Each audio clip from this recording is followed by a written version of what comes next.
We're going to delve really as deep as we can in the hour that we've got into the challenges of the NHS in England, but obviously we'll touch a little bit on Scotland as well. Now, what I really wanted to do was to start kind of framing austerity before we get into the details of the NHS. We're going to concentrate, I'm sure, on what I call fiscal austerity. And this is the desire to reduce day-to-day spending on services like the NHS to reduce the government debt. And as you'll have heard over the weekend, the desire to shrink the government debt by reducing services ensures that this can only be met by shrinking our net financial wealth. Now, on top of fiscal austerity, there's two other types of austerity, and we often don't consider or touch on these. And this is industrial and monetary austerity. And these are really important context for the conversation. Now, industrial austerity is structural. Our institutions are created and moulded to ensure low wages, high unemployment and deindustrialisation. By design, this leads to higher profits, offshoring of environmental harm, precarious contracts and hundreds of thousands of bullshit jobs, which, as you probably know, is a technical term. Now, I'm sure we're going to address this when we talk about low pay and conditions for many NHS staff. Now, finally, we've got monetary austerity. And we won't cover this in the conversation, but this is what's really important for the context. Now, monetary austerity generally means high interest rates. Now, this issue is magnified when interest is paid on reserves held on reserve balance accounts of the Bank of England. Monetary austerity ensures that interest-bearing bonds, which are often inflation-linked, it's really good when you're wealthy and you can link your borrowing to inflation. Very difficult for anyone else to do that, but not for the super wealthy. And this represents a significant injection of purchasing power into the economy. But do you know how significant this injection is over a year? It's £160 billion. 160 billion has been spent in the last year of government spending on interest on bonds. Do you want to know what the NHS budget is? 188 billion a year. So we're almost spending as much on interest to the wealthy as we are on the National Health Service. Jaideep, I'm going to ask you what you could do with an extra 160 billion for the NHS. But this is really important because over the weekend we've discussed that this is a choice. The government are choosing to spend money in this way and not on the NHS. And I think that's absolutely crucial as we have these conversations about funding the NHS. So consider the debate and the discussions around the waste and unsustainability of the NHS spending. Money that literally improves well-being and saves lives. And compare that to the level of understanding and awareness of that 160 billion that's paid on interest. Where's the outrage? Where are the calls for privatization of this? The think tanks analysing every single pound that's spent. I think it's incredible that we spend so much time analysing how we spend money in things like the NHS and nothing on this 160 billion on interest on government bonds. So that's really important. It's a huge sum. And we would argue it's completely unnecessary. 160 billion of spending completely unnecessary in our economy. The government could perhaps direct 100 billion a year to the NHS without increasing the debt if it decided to switch off interest on new government debt and paid that instead to the NHS. How does 100 billion sound? Yeah. But it chooses not to do this. Now, the other bit of context I wanted to give you is a bit local, well, it's national. If an English-trained doctor graduates now, they're expected to leave with £80,000 debt. If they'd graduated in Scotland, they would have had a much better time to start with, right? But their debt will be less than half that. Less than half for a new doctor. Since devolution, the Scottish Government has spent close to 10% more on health spending than the English Government every year. They choose to do that. A newly qualified nurse in Scotland earns around £3,000 more than a nurse starting her job today in Bristol. Far be it from me to kind of like rouse the English, right? But if I was you, I'd be thinking, this is absolutely disgraceful. But these are the choices the government can make. And in Scotland, the government is making these decisions. And it's not just on health. We don't have a concept of welfare in Scotland. We have the concept of social security. And the government in Scotland spends £272 per person more than the English government. £272 per person more. And that's simply because it chooses to do that. So when we're framing this austerity, I think it's really important to see where the money goes, and that's the choice, and what your government decides not to do. And the crucial factor is that the English government is the government that creates the currency. The Scottish government doesn't create the currency, but it decides to spend that differently from the English government. So I think the least that we should be demanding, that you should be demanding of your politicians, is that they spend as much as the Scottish government does per person, and they treat their staff as well as they're treated in Scotland. And I think that should be the absolute low level of what you need to demand from your politicians, because the evidence is overwhelming. If a country just north can do it, there's absolutely no reason that the English government can't do it. So it is a choice. Austerity across the economy, across society is a choice. And it's a choice that we don't fund and resource our NHS properly. Let's get into the details of how we change that. So my name's Jaideep Pandit. I am a professor of anaesthesia at the University of Oxford. I'm a clinical director of operating theatres there, so have a management, I'd say junior management role, not in the wider health service. But I'm also interested in, I've done research in, I have a doctorate in, and an MBA in health economics, and with a particular interest in how operating theatres, surgical operations are funded. And a few years ago, I was delighted enough to discover MMT, as a potential solution, and have written some articles on that, which colleagues have kindly taken an interest in. So I'm going to be seeking to weave in some of those concepts as potential solutions to the challenges that have just been laid out. Thanks. Hi everyone, I'm Emma Hughes. I'm from a patient-led organisation called Just Treatment, and we campaign for the end of profit-making and corporate control over our health systems. And by patient-led, we mean that all our campaigns are led by patients who have direct experiences of the health injustices that we are fighting on. So yeah, I should say I'm not an economist, I am an organiser by trade, so coming at that with that lens. I also have to apologise, I'm also a single parent, and given the price of childcare, I unfortunately haven't been able to be here for the rest of the conference for that reason. But yeah, really excited to be here for a couple of hours, and yeah, really enjoyed getting my head into MMT a little bit, and yeah, sharing a conversation with you today. Thank you to you both. Emma, so an easy one, and we're talking like kind of 2 or 3 minutes for an answer, but how does austerity manifest itself in the provision of health services for patients in the UK? Yeah, thanks. This is an easy one and a slightly strange one to answer, because I imagine every single person here who has interacted with the NHS, particularly if you've interacted with the NHS over many years, will know exactly what austerity means for the NHS. There is no doubt that our NHS is crumbling. It is failing patients day in and day out in many ways, again and again. And we all have a very real, felt sense of this. I want to begin by talking about 3 patients, people who organise with Just Treatment, who share their stories regularly as a way of trying to highlight what is happening to our NHS. So I want to begin by talking about Samina Rahman.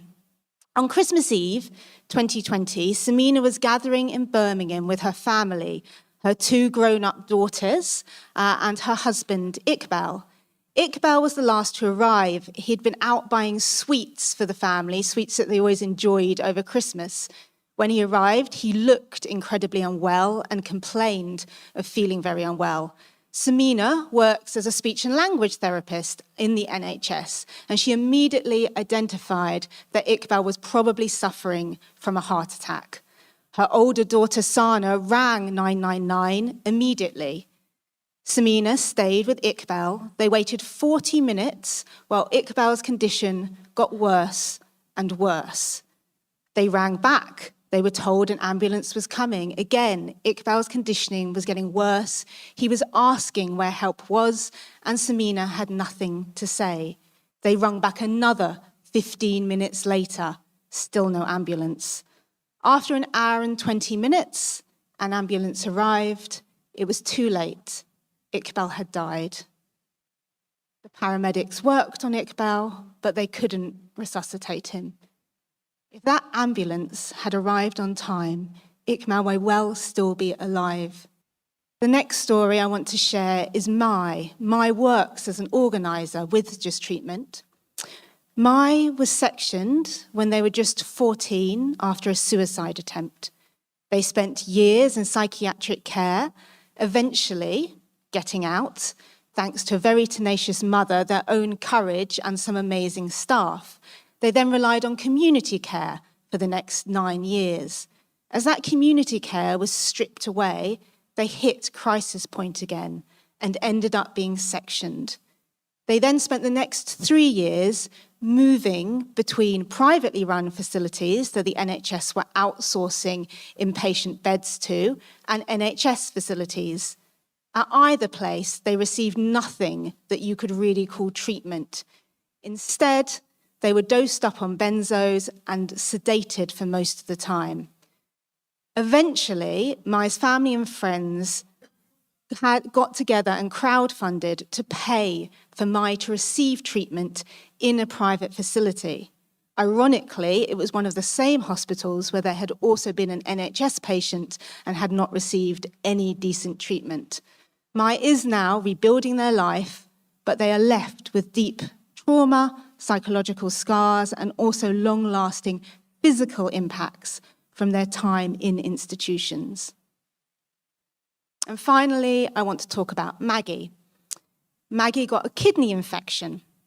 She rung up for an ambulance and was told to go take herself into A&E. In A&E, she got worse and worse as she was left overnight. Eventually, by the morning, she had persistent vomiting. When she was seen, she was then told there wasn't a urology department at that hospital and was sent to another A&E. By the time she arrived at that other A&E, she had sepsis. She was extremely ill and had to be operated on straight away. Maggie talks really powerfully about how the NHS nearly cost her life, but then saved her life. After the operation, she was left with damage to her kidneys and needed reconstructive surgery. She was told she had to have that surgery straight away, but the NHS couldn't give her a time as to when she would have that operation. She ended up paying £13,000 out of her small pension fund to pay for that operation because she was too scared to wait and risk further damage to her kidney. These are 3 very different stories, but they point to the state of our NHS and the impact of year after year of underfunding. And we hear these stories time and time again at Just Treatment, whether it's people not getting pain relief because there aren't staff to administer it, whether it's people fighting to get cancer diagnoses that then come too late, or just not getting dentistry. We all know the impact of underfunding on our NHS. In 2010, the coalition government inherited a world-class NHS. It was one that they proceeded to deliberately strip funding from because of the austerity agenda. This world-class NHS was created by decent investment. Now, I'm no fan of the Blair government, but one thing they did do was invest in the NHS. They committed to a 5% real terms increase every year in NHS investment, and that increased to 7% in later years. We're now at a point where we're lagging behind the European average by 40 billion. The British Medical Association estimate that there is a 423 billion shortfall since 2009. And this has left us with a situation of a dangerously overstretched NHS that is failing patients again and again.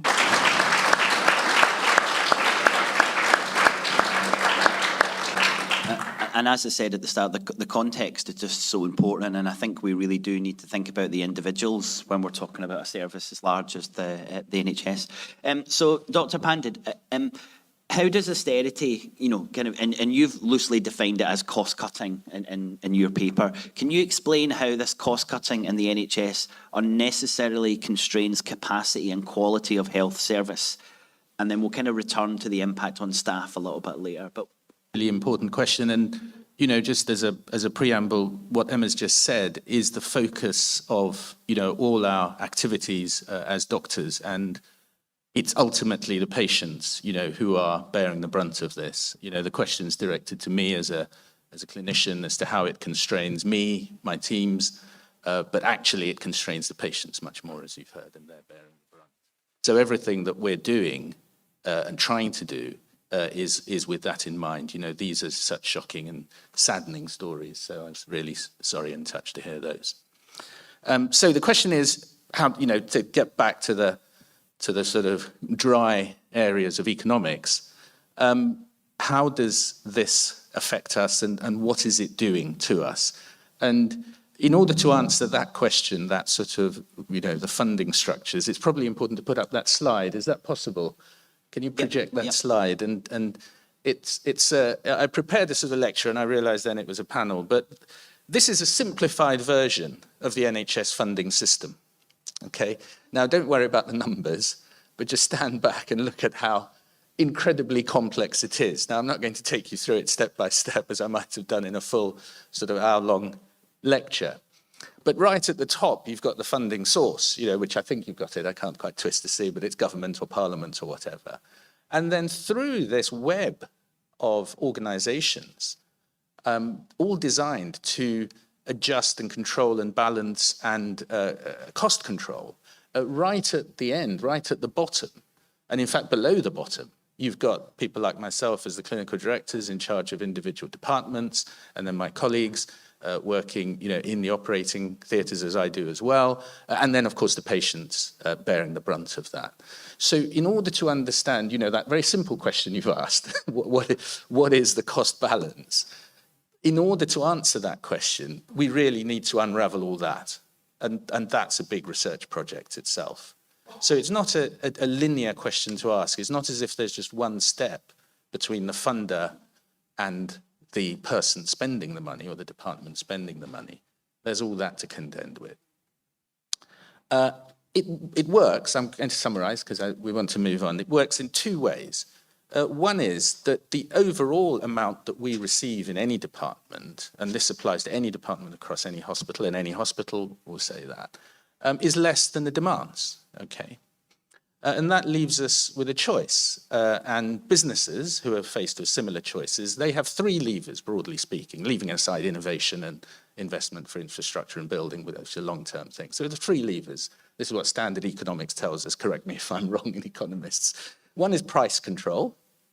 Well, we can't control prices. We can't just change the price of surgery like Coca-Cola can change the price of cans, or iPhones can change the price of iPhones. We can't do that. The second is volume control. That is, they can decide how much to produce, or we can't say that to patients, please don't come in for a year. And the third is expenditure. And that's the only lever we have. But what does expenditure mean in the NHS? Well, it means doing less work. We don't have pointless expenditure. I mean, sure, there are efficiency savings and cost savings and looking for cheaper items of equipment, but they're really the tip of the iceberg. Ultimately, it relates directly to volumes of work. So a lot of the stories we've just heard from Emma actually relate to capacity and the ability to do the volumes of work. That relates to the timings and the time delays and so on. It's around capacity. And I'll leave you with a statistic. So what does this method that we've got produce in reality? And I've just written a paper. I sent that paper in press to William and colleagues. Every operation done, this is new research. In fact, it's not directly by my team. It's by one of my former students who continued the research, and I've written the editorial to cover this paper. On average, every operation done by the NHS loses the hospital £950. Okay? So I'm just going to repeat that just in case you misheard it. We lose £950, or you, the taxpayer, loses £950 for every operation done. That's the basis of the deficit. If there's a complication of surgery, in other words, it's a bad operation done badly with bad outcomes, you lose less, £850. The tempting solution to the NHS funding crisis is to do really bad surgery. Okay. But, I mean, that's weird. No one's going to conclude that. But my point is, that's what this system has produced, those numbers. It's not anyone being able to control it at the front line. It's the system behind us that's achieved that. So it's a long-winded way of answering your question, but that illustrates the challenge we're facing. Thank you. Emma said that the NHS was a world-class organisation up until 2010, and then things changed. Is that your perception as someone who's in the NHS? It's like watching a child grow up. Suddenly they're grown, and it's very difficult at the moment in time to know exactly where you are. It's certainly true, and the statistics bear it out, that the Blair-Brown era was one of investment, and the economic statistics bear that out. And it's certainly true that austerity was a real, belt squeezer. I mean, that was the intention. And of course, COVID didn't help. So it's difficult to say we're in a better place than that for all those reasons. Of course, there are mitigations. There's enormous hard work from colleagues. There's innovations and technology that have helped, and things that we've learned that also mitigate and make it better. So notwithstanding that, on the bald economic side, I think you guys have the numbers already to really substantiate what you've said. Emma, you're aware of the research that was carried out by Glasgow University that suggested that there was 300,000 premature deaths attributed to austerity between 2010 and 2015. 300,000, so almost double the deaths compared to COVID. And when I heard that figure, I thought, where is the public inquiry into that period? It's just been completely written off, but 300,000 people died prematurely for that period, and we've just left it and not looked at it. And what's even worse is that we're just about to do it again. And I think calling for a public inquiry, and I think that's what our politicians, our opposition politicians should do, is a public inquiry into that period of austerity. But Emma, I wanted to ask you, that's a huge and a shocking figure, but does that adequately sum up the damage that was done or has been done since that austerity period that started in 2010? Yeah, it's a really interesting question. I mean, I agree, it's a totally shocking figure. And I think the other moment that always makes me stop when I hear it is that life expectancy in the UK has now started to fall. I always just think that's such a shocking indictment of austerity, and why there isn't more discussion and focus on that, I just do not understand. As your question, I think, is pointing to, it actually doesn't do justice to all the impacts of fiscal austerity. And first of all, I mean, in the health system, as I think I've outlined, it's a system that is crumbling and is on its knees.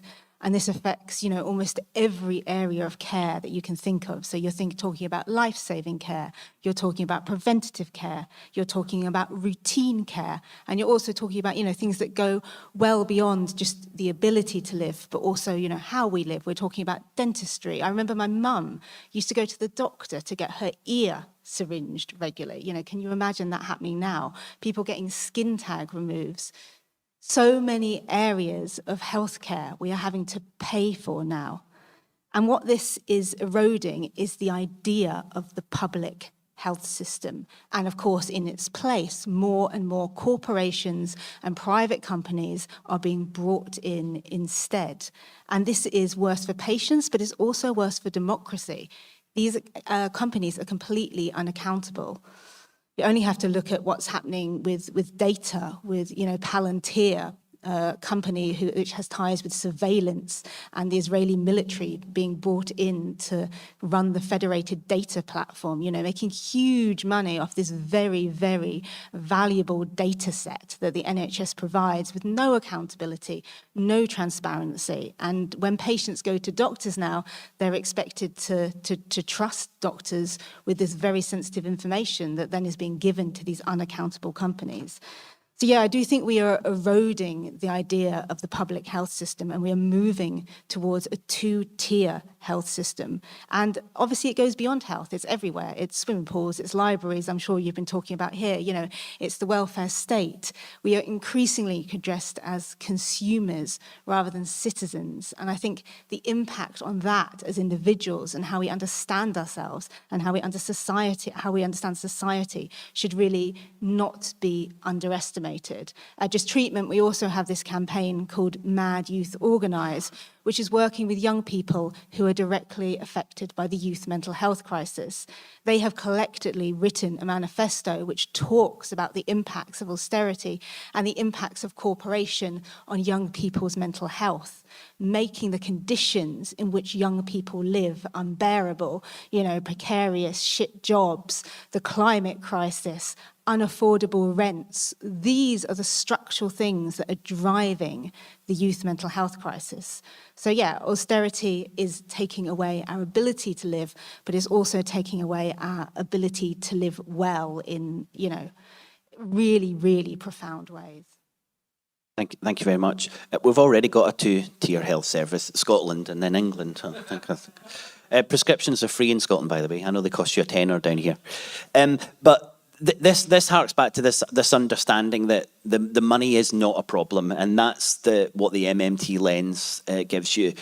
But the concern would be around real resources. So, Jaideep, I'm going to give you 100 billion more next year, okay?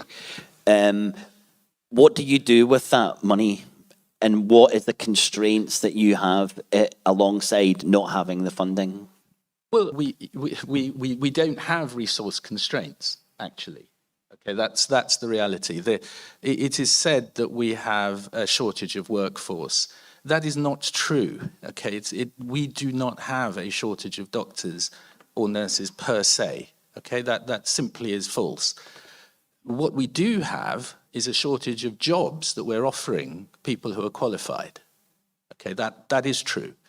And that is somehow framed as a shortage, which I've never understood that. I mean, it is a shortage if you create that, obviously, because you're saying we can't fill, don't have enough people to do the work. That is certainly true.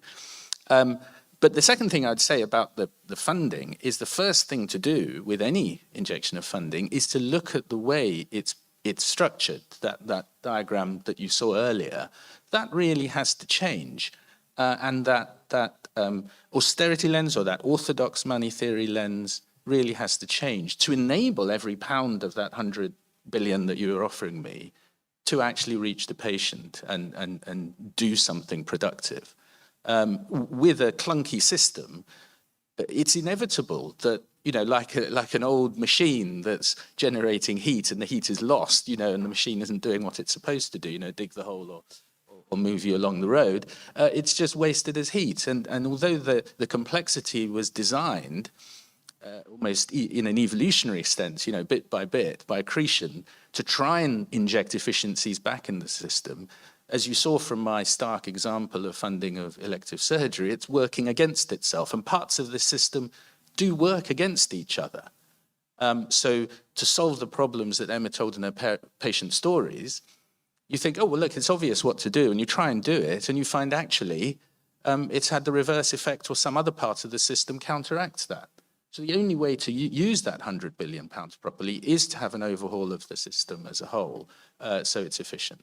And just to complete the answer, there is a way out, and it's linked to something in medicine that's well known. It's called value-based healthcare, and it's looking at, and I think one of the previous speakers said it. I think the keynote speaker said it about what's the economy for, and you get down to basics. What's healthcare for? Is to look for value in outcomes. So don't just look at the number of operations that we're doing, the number of knee replacements, or the number of patients, but try and introduce metrics, which in the research literature do exist, to ascertain what are the value outcomes out of the treatments we're offering, and then design a system that incentivizes and rewards those value outcomes and disincentivizes complications, for example, which clearly the example given shows that this is not working in that sense. It's a non-value. I don't know what the opposite of the word value is, but that's what the system we've got is. So it is possible to link a value-based healthcare structure at the front end, on the front line, with an MMT approach to organising the funding streams. And then you have a common sense, rational system that's doing what it's supposed to. That's a really simplified structure up there, I think. It hides a lot of complexity in there. The last 15 years or so, we've seen a much more complicated structure evolve with private corporations, with all of the administrative overheads of managing a system where you have a commissioner and provider, all right? In the early days of the NHS, up until 1990, you had a simplified structure of hierarchy and regional distribution of the use of the resources, and properly funded. Never as much as you wanted, but properly funded. So it's brilliant to hear you talk about we need to look at not just at the money, but at the actual structure of the NHS. And if you don't go back to one which is accountable properly and responsible properly and simple, it will continue to be expensive. A nationalised industry properly run before 1990 took about 4 or 5% in administration. Now it's incalculable. They don't know how much, 30, 40%. That's a lot of money to go on non-clinical services. So yeah, I agree. And I just want to say thank you for that, because that was going to be my question, is who will look at the structure and how? It's not just about the money. Having said that, how do we get the money in to pay for the structure and for the people who've lost their purchasing power in the last 15 years? Right. Great. No, thank you. I mean, great questions. And of course, the history of it, which clearly you're familiar with, is that back then, people thought that somehow that was an inefficient system. And how wrong they were, the things they put in to make it more efficient, as you've expertly observed, have made it worse. And now we're trying to dig ourselves out of the hole. I'm afraid it's beyond me to, what I don't have. Yes, it was a simplified slide. It's much more complicated than that in reality. What I don't have, and it's beyond my ken to do so, is to say, hey, here's the slide we should have. And that is part of the problem, that nobody has in their back pocket a sort of instant answer as to what the system should be. But I agree, if we are going to sit around the table, or people are, they should look for simplification in this, definitely. Thank you very much. The problem really is that the whole of the NHS has been reorganised, and that reorganisation is split it up into 42 separate funding bodies. The NHS, using Professor Alison Pollock's statement, is that the NHS has been abolished, and all we have now is a logo called the NHS. All these bodies are designed basically to hand over a public service to the private sector. That's what we're faced with. And it isn't money, because they've used money in order to achieve this reorganisation. And the only answer is reinstatement of the NHS. That's the sole. And the point about it is that what I find insane, and before all these changes took place, the NHS was regarded as the finest system in the whole world. And we went to the bottom of the table throughout international, to the American system, and they've introduced what they call HMOs, because that's basically what we have now, these 42 bodies. The American system, which is the worst in the world, and it is the American system is double that of the NHS, and to go from the top of the table to the bottom to seek advice is madness. And like I say, the only solution is reinstatement. There's no other solution. And the other thing about it is people put their faith in the Labour Party. And I used to be a Labour Party member, but they put their faith in the Labour Party. But the Labour Party is part of this deconstruction and dismantling of the NHS. And it is being dismantled. It's being salami sliced to the point where the NHS, well, the NHS as we know it will just not exist anymore. Thank you very much. Yeah, I mean, that's a very accurate summary of the history completely. And what it does at the moment is, of course, you see the secretaries of state of health, and I don't distinguish the governments here at all, because they've all bought into that same principle where we are today. They're not changing that in the way that many of us would like to see. They write the check, they make the announcement, they say we are investing more and more as a headline thing. But then that structure dissipates that headline sum into something that actually vanishes and becomes a negative quantity right at the bottom end. And that's what that complexity has created. So you are right about the perverse outcomes as a result of... Comment on Wes Streeting's idea of using spare capacity in the private sector and the touted reintroduction of PFIs. Thanks. Yeah, of course, yeah.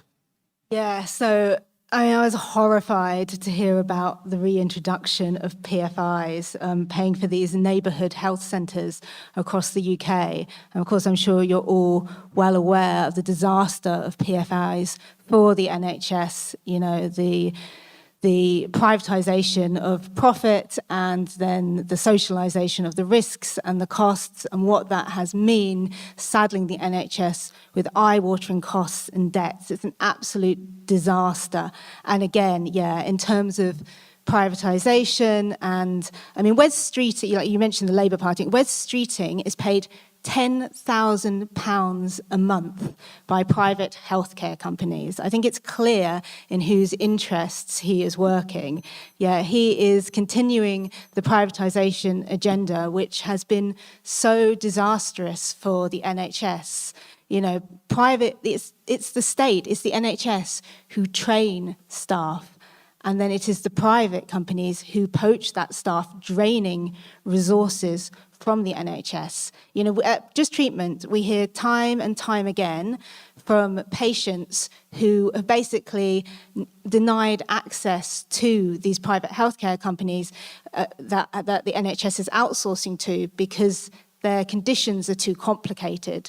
So if you are too old, if you are deemed too overweight, then you will be referred back to the NHS. The NHS cherry pick the treatments, the patients that they can make profit off. And of course, it is the NHS that is left having to deal with the more complicated procedures, the more complicated patients. It has been a disaster for the NHS, and moving away from privatisation is a key part of what we need to improving patient outcomes. And democracy is a huge part of this as well.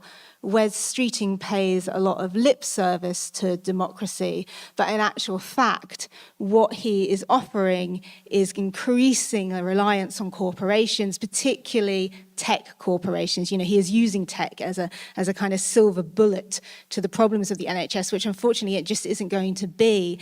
And in the process is handing more and more control over to these corporations. And at Just Treatment, we're really concerned about what that means for patient voice.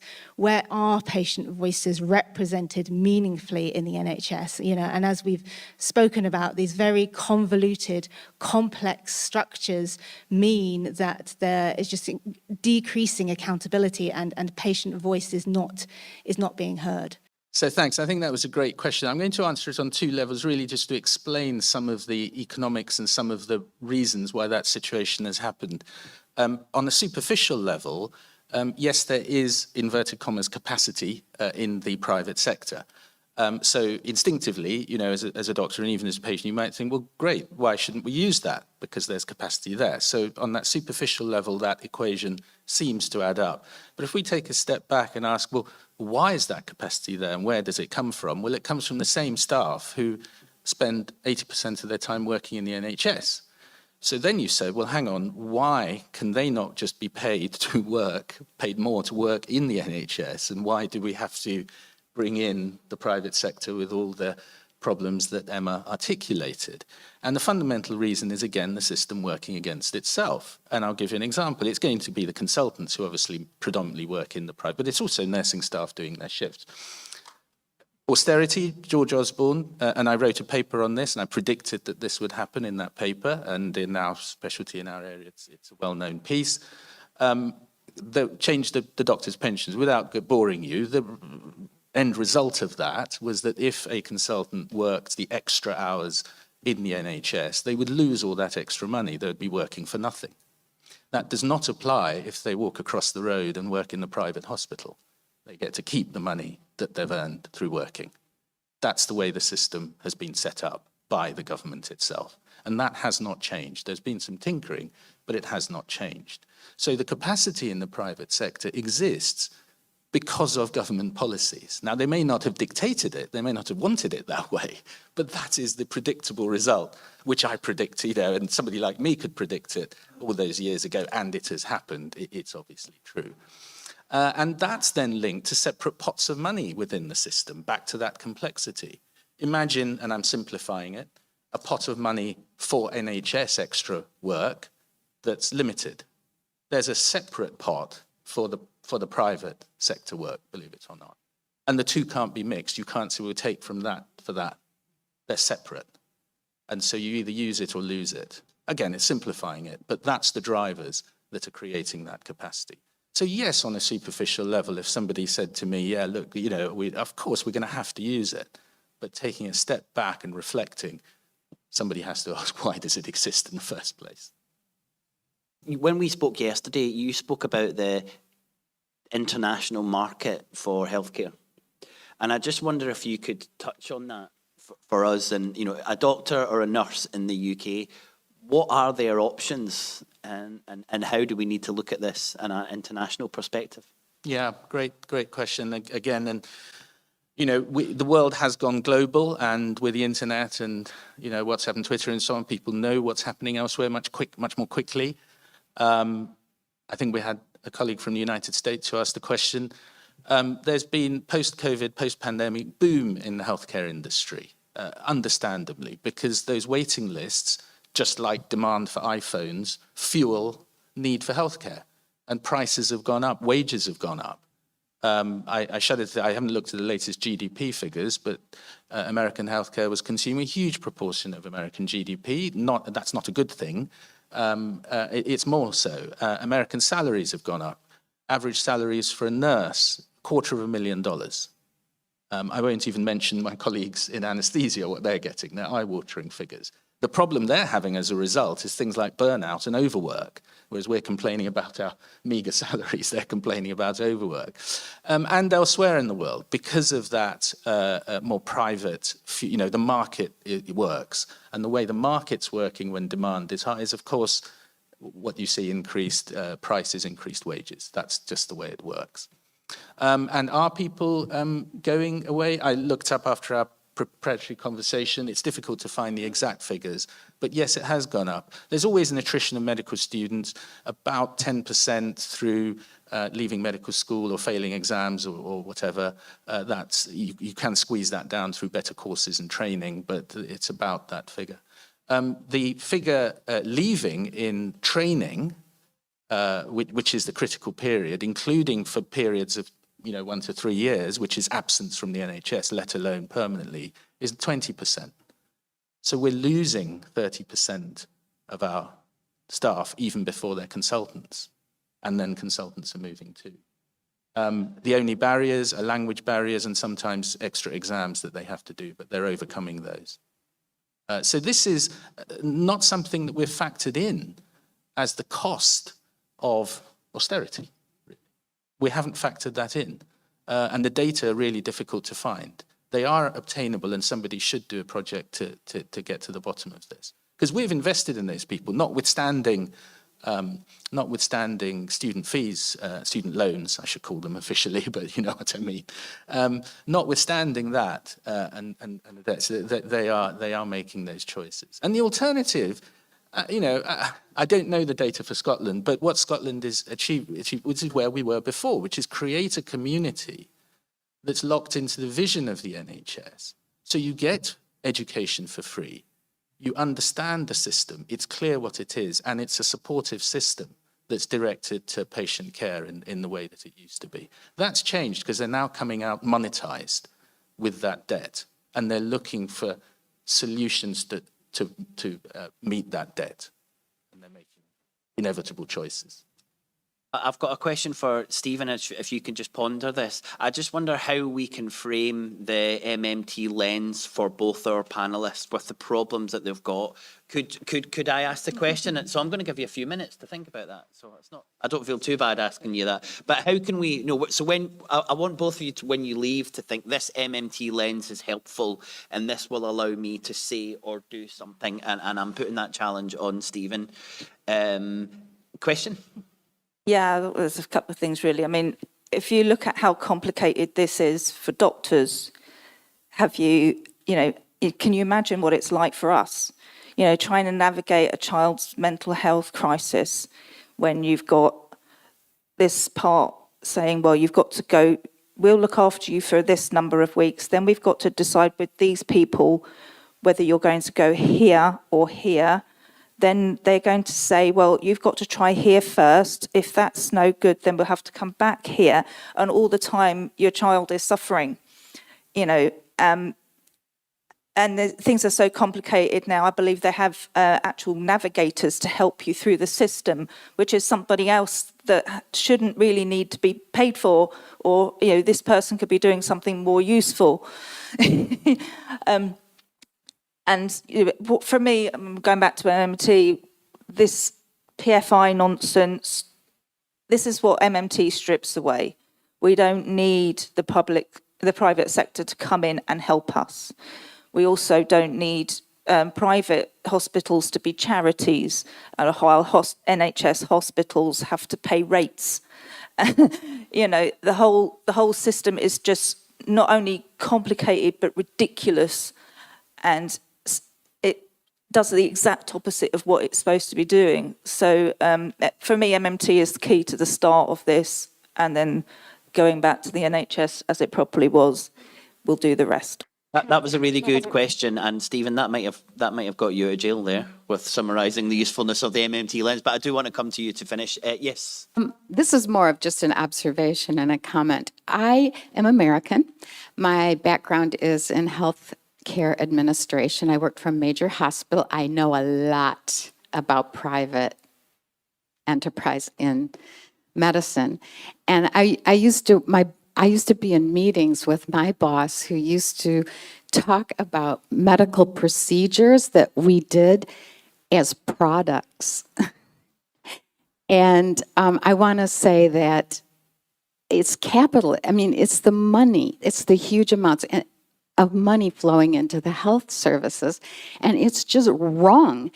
There's no place, just no place for private enterprise in a public healthcare system. It is a disaster. I worked for many. It's a little, traumatic for me sometimes, because when I came over here, that's what kind of woke me up as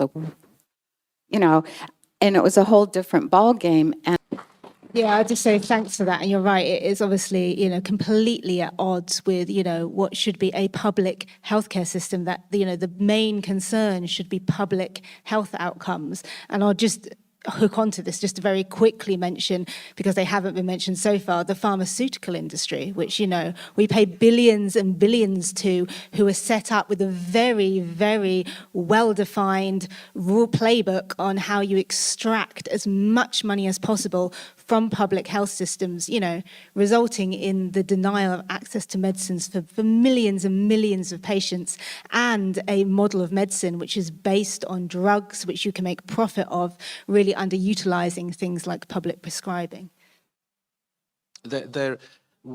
You're absolutely right, and we haven't quite got there in the NHS, but, this is a but, the paper I referred to on costing and pricing and the loss from each operation, there is behind the scenes in that complex network of model, the funding model, a system whereby each operation is assigned a price.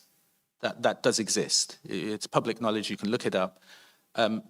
You can imagine a step further if things got really extreme in the way we don't want them to get to, where hospitals will say, actually, this operation is no longer worth doing.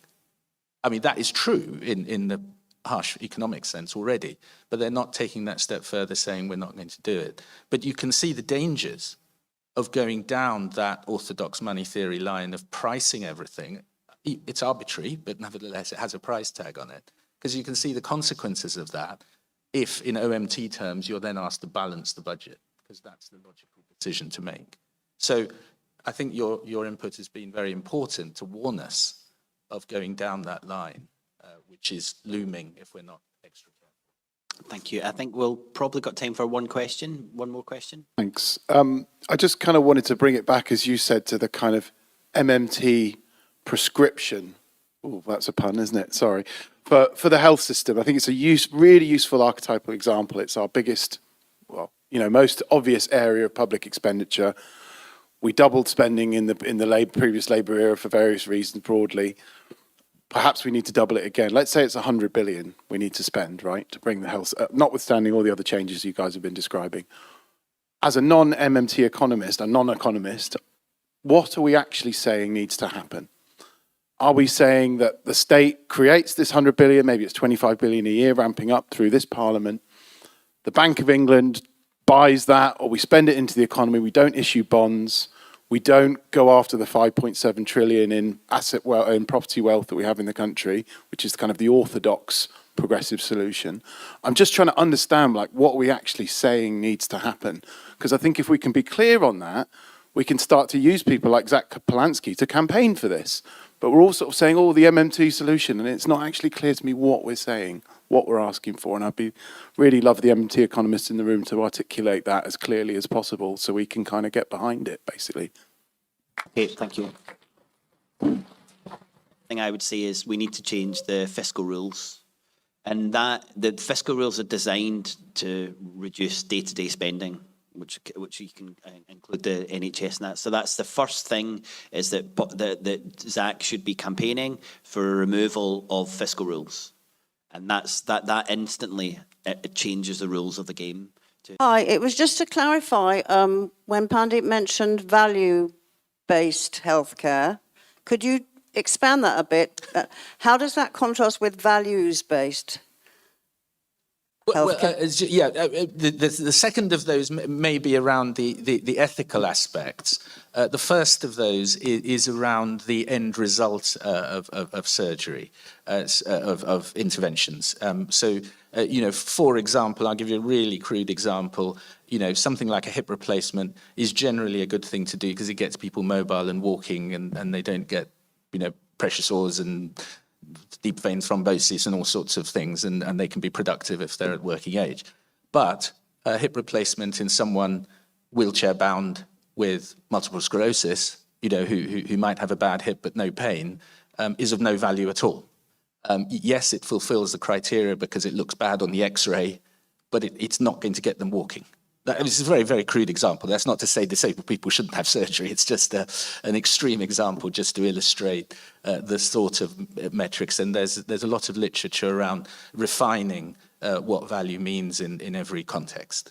Okay, well, I see modern monetary theory as an umbrella, not just for health policy, but for the discussion of progressive policy generally in the UK. I see it as empowering to be able to say that the fiscal rules which are in place at the moment, and their forerunners that have been in place at least since the Cameron government, and in a less severe sense even before that, make absolutely no sense at all.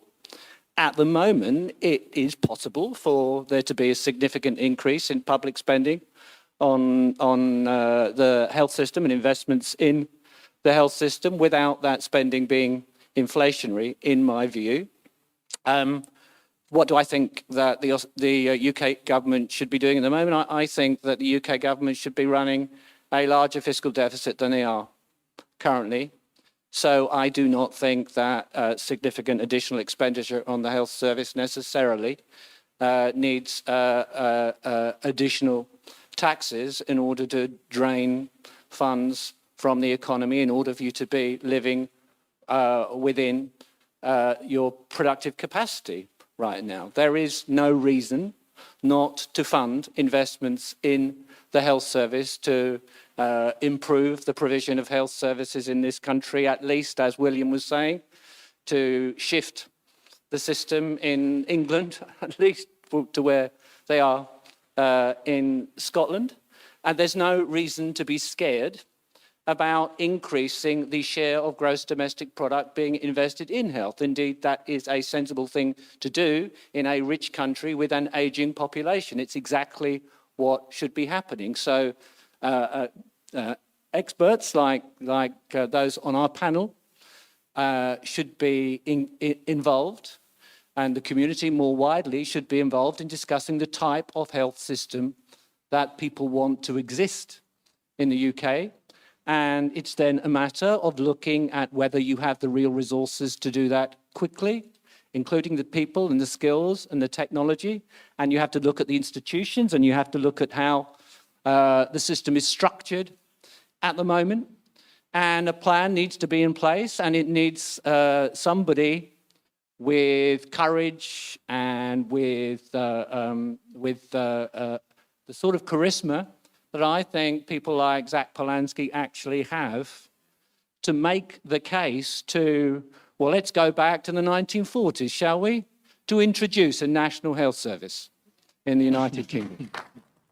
Emma is an MMT newbie, aren't you, Emma? I am. And I think we had a 5-minute introduction and overview to MMT on the phone, which is the most challenging thing I think I've ever had to do in my life. But Emma, could you just very briefly tell us if you think that this MMT lens is useful in the work that you can do and that you've been doing now? Yeah, thanks. And thanks for the invite to engage with MMT. It's been really interesting, and thanks for being up for that challenge, Stephen. That was, really useful as well. I do think, I really like the word empowering. I do think there is lots about, as an organiser, I'm interested in how can I use this to organise around. And I do think there is lots in the MMT analysis that is empowering. In particular, has been said already, it really blows the old lie that there isn't enough money, that you're competing for money out of the water. I think it is really powerful from that perspective. I guess and showing that the constraint isn't money, it's political will.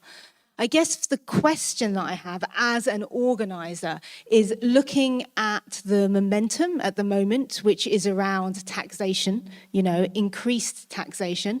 And I think there are useful things about that demand beyond just, moving money. I think, when we are taking money away from billionaires, from corporations, essentially what we are doing is taking power away from them.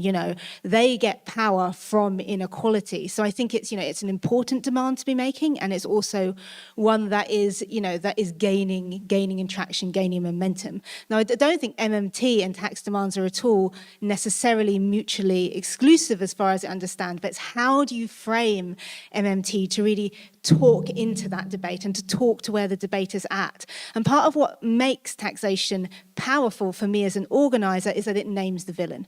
It names billionaires, it names corporations. So I think the challenge I would have for you is how are you going to frame MMT so it, because I'm working with patients with various experiences. I could see using MMT in a weekend workshop where we're delving into it together and we're really understanding it.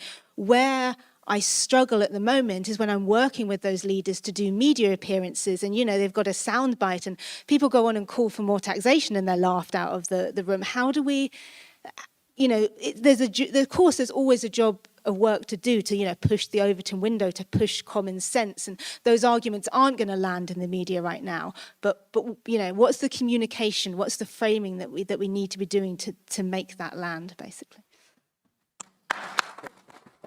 That's a challenge for us all, but I want to give Jaideep the last words. Yeah, just a very quick question, and it was on the slide posed as a question, and it's to help my own understanding of MMT and development of that understanding. But I use the example of say, and it only applies to some proportion of the population, not everyone in the example you'll see. But let's say a worker breaks his leg, and the NHS fixes his leg, and we count that as as a cost to the NHS and part of the fiscal deficits referred to. And if we step back, we can say, well, the worker breaks his leg, the NHS fixes his leg, the worker then is able to work and earn the country money. Is there no way of accounting for that intervention as an investment and as a return on investment? So the NHS is actually earning a profit and has never been in deficit, ever. I look to the economists and the accountants in the room. This is part of what's empowering. Yes, we should be taxing wealthy people more highly. It's a vital tool to reduce their command over resources, to limit their political power, and to reverse, and I feel very strongly about this, reversing the criminal increase in inequality, which has happened in the UK, hasn't happened in every other country over the last 50 years. It needs to be reversed. But the investments that need to be made in the National Health Service are not hostage to you winning that argument on taxation. You can do it anyway. The two things need to happen together, but I think it's particularly empowering that your millionaires and billionaires in this country do not fund your health service. That's not the way your monetary system works. And in some of their cases where they are engaged in economic activities which are not of positive benefit to the community and which activities which damage the natural environment, when they say, if you tax us more highly, we'll leave the country, you should offer to drive them to the airport. A really engaging session, and thank you to our panelists. Thank you. Yeah.